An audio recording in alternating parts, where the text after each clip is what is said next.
በቅርቡ 2025 ላይ ወደ ገበያ የገባው A36 5G ከA35 5G በምን ይሻላል የሚል ብዙዎቻችሁ ጥያቄ ታነሳላችሁ። ሰላም የዴሊ ኢንፎ ቤተሰቦች እንዴት ናችሁ?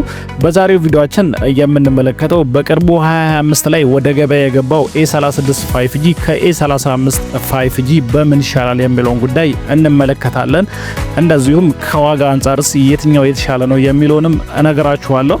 ቪዲዮን ላይክ፣ ሼር በማድረግ ጀምሩ። ለቻናሉ አዲስ ከሆናችሁ ደግሞ ቻናሉን ሰብስክራይብ በማድረግ ቤተሰብ ሁኑ። አሁን በቀጥታ ወደ ቪዲዮ እንለፍ። አስቀድመን ወደ ገበያ መች ገባ የሚለውን ጉዳይ እንመልከት። A36 5G ማርች 2025 ላይ ነበር ወደ ገበያ የገባው።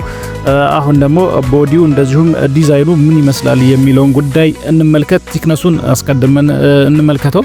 የዚህ ስልክ ቲክነሱን ስንመለከት 7.4 ሚሊ ሜትር ነው ማለት ነው። ዌይቱን ስንመለከት 195 ግራም ዌይት ነው ያለው። አሁን ደግሞ ባኩ እንደዚሁም ፍሬሙ ከምን አይነት ማቴሪያል ተሰራ የሚለውን ጉዳይ እንመልከት። ባኩን ስንመለከት ጎሪላ ግላስ ቪክተስ ፕላስ ከተባለ ጠንካራ ማቴሪያል ነው የተሰራው። ይህ ማቴሪያል ስልካችሁ በተለያየ ምክንያት ቢወድቅባችሁ በቀላሉ እንዳይሰበር የሚከላከል ጠንካራ ማቴሪያል ነው ባኩ የተሰራው ማለት ነው። እንደዚሁም ግላሱ የተሰራው ማለት ነው። አሁን ደግሞ ፍሬሙን ስንመለከት የዚህ ስልክ ፍሬሙ ፕላስቲክ ፍሬም ነው የተገጠመለት። ዲስፕሌውን እንመልከት። ዲስፕሌይ ታይፑን እና እንደዚሁም የዲስፕሌይ ሳይዙን እንመለከታለን። የዲስፕሌይ ሳይዙን ስንመለከት 6.7 ኢንች ዲስፕሌይ ሳይዝ ነው ያለው A36 5G ማለት ነው። ዲስፕሌይ ታይፑን ስንመለከት ሱፐር አሞሌድ ፉል HD ፕላስ ዲስፕሌይ ታይፕ ነው ይህ ስልክ የተጠቀመው ማለት ነው። ሪፍሬሽ ሬቱን ስንመለከት 120 ሄርትዝ ሪፍሬሽ ሬት አለው። ይህም ከፍተኛ ሪፍሬሽ ሬት ካላቸው ስልኮች ተርታ ያደርገዋል ማለት ነው። ይህም በቀላሉ ምስሎችን ቶሎ ሪፍሬሽ እንዲያደርግ ያደርገዋል ማለት ነው። ፕሮሰሰሩን ስንመለከት የዚህ ስልክ ፕሮሰሰር ወይም ፐርፎርማንሱን ስንመለከት ስናፕድራገን 6 ጄኔሬሽን 3 የተባለ የፕሮሰሰር አይነት ነው የተገጠመለት። ይህም በጣም ሌተስት የተባለው የፕሮሰሰር አይነት ነው የሚጠቀመው ማለት ነው።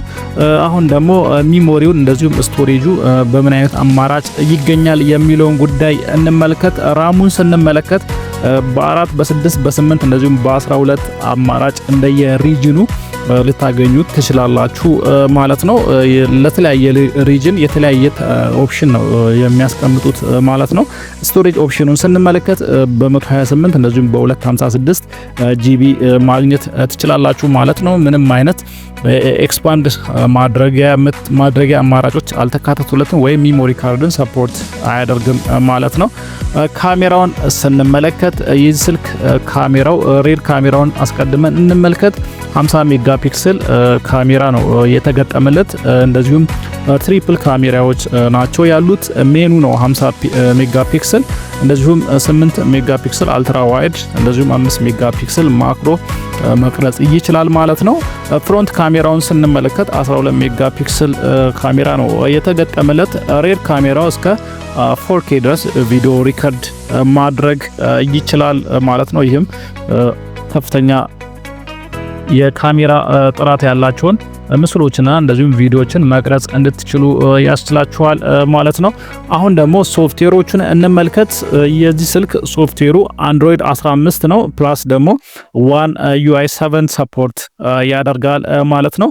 ሶፍትዌር አፕዴቶቹን ስንመለከት ኦፕሬቲንግ ሲስተም አፕግሬድ አለው። እንደዚሁም 6 ይር ሴኩሪቲ አፕዴት ማግኘት ይችላል ማለት ነው። ይህም ለተከታታይ 6 ዓመታት ሴኩሪቲ አፕዴቶችን ያገኛል። እንደዚሁም የተለያዩ ኦፕሬቲንግ ሲስተም አፕግሬዶችን ማግኘት ይችላል ማለት ነው።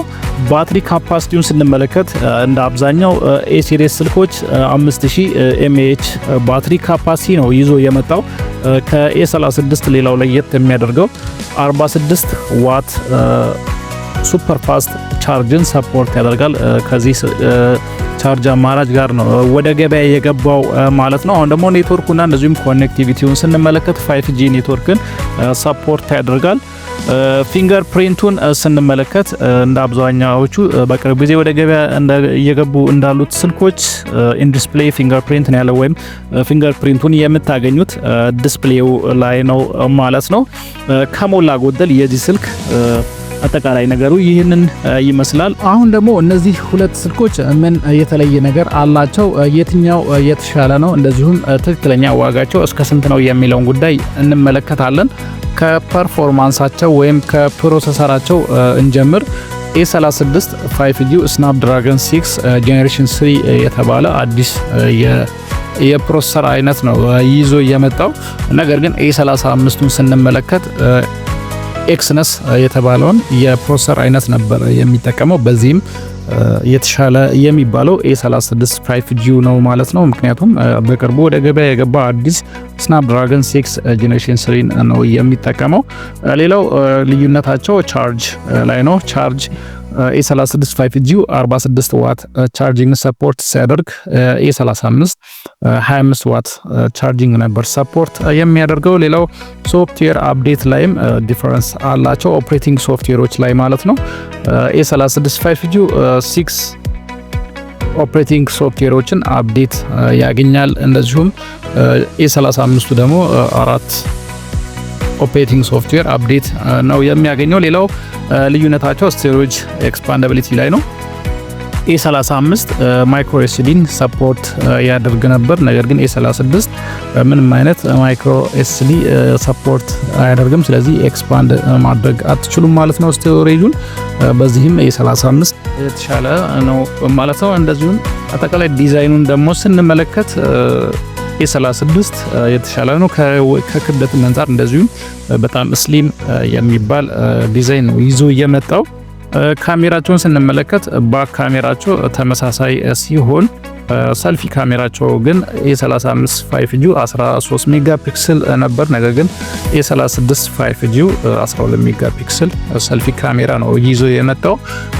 እንደዚሁም ምን አይነት አዳዲስ ነገሮች አሉት የሚለውን ጉዳይ ስንመለከት A36 5G የተለያዩ AI ድራይቭን ፊቸሮችን ይዞ ነው የመጣው። በዚህም ከA35 የተሻለ ለኤዲቲንግ ሊሆን ይችላል፣ አጠቃላይ ኦብጀክቶችን ሪሙቭ ለማድረግና ሌሎች አዳዲስ AI ድራይቭን የሆኑ ፊቸሮችን ይዞ ነው የመጣው። በዚህም የተሻለ ኳሊቲ ይኖረዋል ማለት ነው። በአጠቃላይ እንደ ባክዋርድ የተቆጠረው A36 ላይ ማይክሮ ኤስዲ ሰፖርት አለማድረጉ ነው።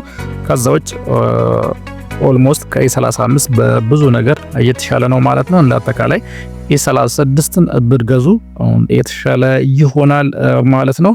ዋጋቸውን ስንመለከት A36 5Gን እስከ 44 ሺህ ድረስ ማግኘት ትችላላችሁ ማለት ነው።